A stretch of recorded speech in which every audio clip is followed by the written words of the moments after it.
কুমিল্লায় মুরাদনগরের ভুক্তভোগী এই নারীর কিছু কথা শুনেন, তারপরে আমি কথা বলছি। না, আমার একটু প্রেফার দেন।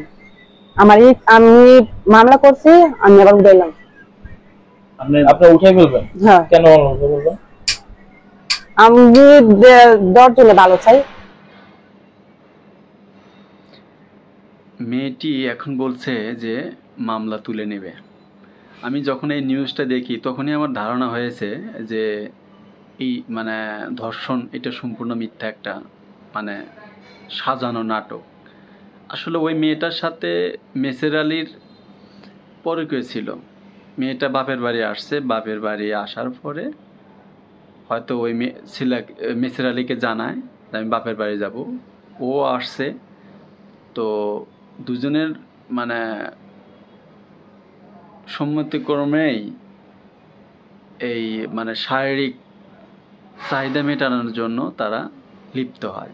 তো এক পর্যায়ে বাইরে কিছু লোক হয়তো বুঝতে পারে যে ভিতরে খারাপ কাজ চলতেছে, তো তারা ভিতরে ঢুকে দেখে তারা দুইজনই উলঙ্গ শারীরিক সম্পর্ক করতেছে। তো এই অবস্থাতে তারা মেসের আলীকে অনেক মারধর করে, মেয়েটাকেও মারধর করে।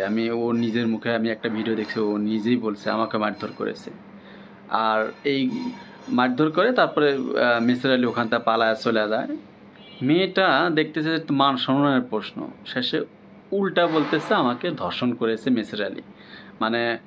গ্রামে বা সমাজে একটা সবাই তো বসবাস করে, মান সম্মান বাঁচানোর জন্য সে এই ধরনের কাজ নাটক করতেছিল। আমি প্রথমে ভিডিও দেখে আমি বুঝতে পারতেছিলাম যে এটা একটা নাটক। নাটকের শেষ পর্যায়ে মেয়েটা ধর্ষণের মামলা দেয়, রিশতা গ্রহণ করে, এবং ওই সময় যারা ছিল ওই জায়গায় উপস্থিত, আসলে একসাথে যখন 10-12 জন ছেলে থাকে এই ধরনের কাজ দেখে, তখন তারা কিন্তু ভিডিও করবে, এটা স্বাভাবিক। সেটা হয়তো ফেসবুকে দেওয়া উচিত হয় না বা ভিডিও করা উচিত হয় না, তাদেরকে উত্তম মাধ্যম মার দিয়ে থানায় সোপর্দ করা উচিত ছিল, কিন্তু তারা না করে এটা ভিডিও করছে, করার পরে ফেসবুকে দিচ্ছে। এটাও তারা একটা বড় ধরনের অপরাধ করছে। মেয়েটা যতই অপরাধ করুক বা ছেলেটা যতই খারাপ কাজ করুক, এটা মিডিয়াতে দেওয়া উচিত হয় নাই, তাদেরকে শাস্তির আওতায় আনা উচিত। কিন্তু মেন সমস্যা আছে এই যে মেয়েটা পরিচয় করে যে ধরা পড়লো, অথচ তার বিচার আগে করা উচিত। মেসের আলীরও বিচার করা উচিত, এই মেয়েটারও বিচার করা উচিত। কারণ তাদের ইচ্ছে কি সম্মতিক্রমেই শারীরিক সম্পর্ক করছে, অথচ সারা বাংলাদেশে মিডিয়াতে সবাই জানে ধর্ষণ করছে। আসলে তো ধর্ষণ না। কেন এই ধরনের মিথ্যা কথা মেয়েটা বললো? মেয়েটার বিচার আগে ওর বিচার হওয়া উচিত, তারপরে মেসের আলী, তারপরে যারা ভিডিও করছে, হ্যাঁ, ফেসবুকে দিছে, মিডিয়াতে দিছে, তাদের বিচার করা উচিত। বাংলাদেশে ধর্ষণের কোনো কথা যদি খালি মিডিয়াতে প্রচার হয়, সেটা সত্য হোক মিথ্যা হোক, এইটা কিন্তু কেউ যাচাই করে না। না করেই সবাই মনে করেন যে একদম পাগলা কুত্তা হওয়া যায় যে ধর্ষণের বিচার হোক। আমিও চাই ধর্ষণের বিচার হোক, কিন্তু সেটা সঠিকভাবে তদন্ত করে যাচাই করে আসলে ধর্ষণ হয়েছে কি না, এটা এই দায়িত্ব তো পুলিশের। পুলিশ প্রশাসন এটা সঠিক তদন্ত করবে, বিচার করবে তাদের। এখানে আমাদের মিডিয়াতে গর্জন দেওয়ার কিছু নাই। বাংলাদেশে অহরহ বিভিন্ন ধরনের ঘটনা ঘটতেছে, হ্যাঁ, ছেলেরা কত ধরনের নির্যাতিত সহ্য করতেছে।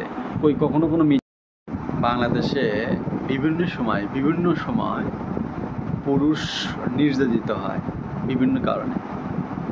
যেমন কিছুদিন আগে বসুন্ধরাতে একটা ছেলেরে আটকায় রেখে তারে কিভাবে মারধর করছে 2টা না 3টা মেয়ে।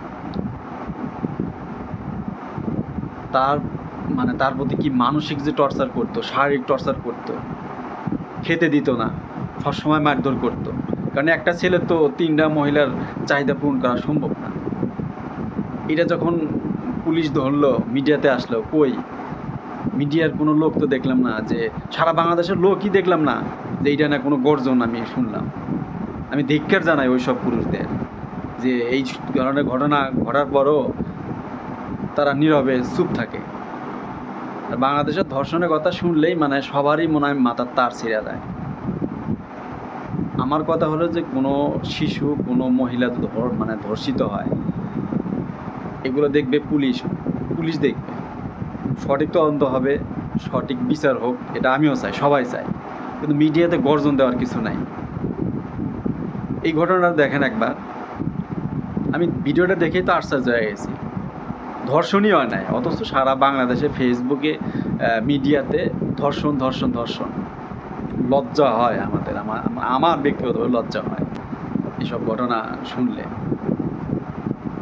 কি আর বলবো, কিছু বলার নাই। ভালো থাকবেন, সচেতন থাকুন প্রত্যেকটা মেয়ে,